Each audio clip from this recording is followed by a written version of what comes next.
ধর্মে কর্মে সময় পার করছেন অভিনেতা তামিম মৃধা। এক সময় গান অভিনয় নিয়ে ব্যস্ত সময় পার করলেও বর্তমানে ইসলামের ছায়াতলেই সকল সুখ খুঁজে পেয়েছেন ছোট পর্দার অভিনেতা ও গায়ক তামিম মৃধা। দীর্ঘদিন ধরেই অভিনয় থেকে বিরতি নিয়েছেন তিনি।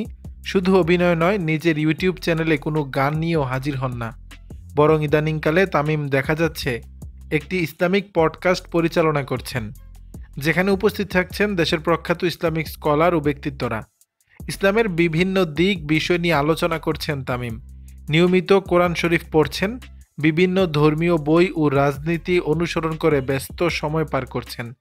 সম্প্রতি নিজের গ্রামেও দারুণ এক উদ্যোগ নিয়েছেন এই অভিনেতা।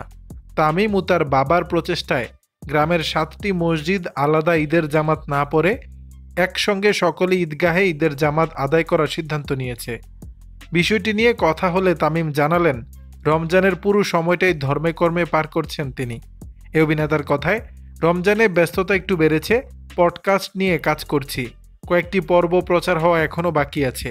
20 রমজানের পরে ইতিকাফে বসবো, চেষ্টা করছি কোরআন শরীফ ও ইসলামিক বিভিন্ন বই নিয়মিত পড়ার। তামিম মনে করেন, ইসলামে বর্তমানে বিভিন্ন বিভাজনের সৃষ্টি করে সকলের মধ্যে ভেদাভেদের সৃষ্টি করা হচ্ছে, এতে আমাদেরই ক্ষতি হচ্ছে। যে কারণে অভিনেতা উদ্যোগ নিয়েছেন এবার তার গ্রামে সকলে মিলে একসঙ্গে ঈদগাহে ঈদের জামাত আদায় করার। অভিনেতা বলেন, একটা সময় কিন্তু সকলে ঈদের নামাজ ঈদগাহে আদায় করতেন, কিন্তু সময়ের সঙ্গে সঙ্গে সেই সৌন্দর্যটা হারিয়ে যাচ্ছে। আমরা চাই ঈদের নামাজ নিয়ে কোনো বিভাজন না থাকুক, সকলে একসঙ্গে ঈদগাহে জামাতে নামাজ আদায় করুক। এটাই তো আমাদের ধর্মের সৌন্দর্য। দর্শক, বিষয়টি নিয়ে আপনাদের মতামত জানাবেন নিচের কমেন্ট বক্সে।